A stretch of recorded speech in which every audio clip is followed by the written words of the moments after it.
Today I'm going to replace this regular light switch for this dimmable, dimmable, dimmable. You know that you can dim it.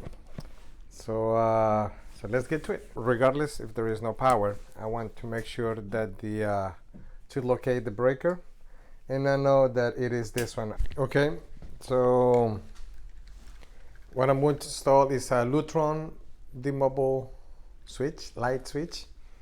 It says that it's supposed to take 15 minutes, so let's see if it really takes 15 minutes. Oh, this is how it goes up, down, up, and off. See, it works. That's perfect. That's up. It comes down. So there you go. It worked.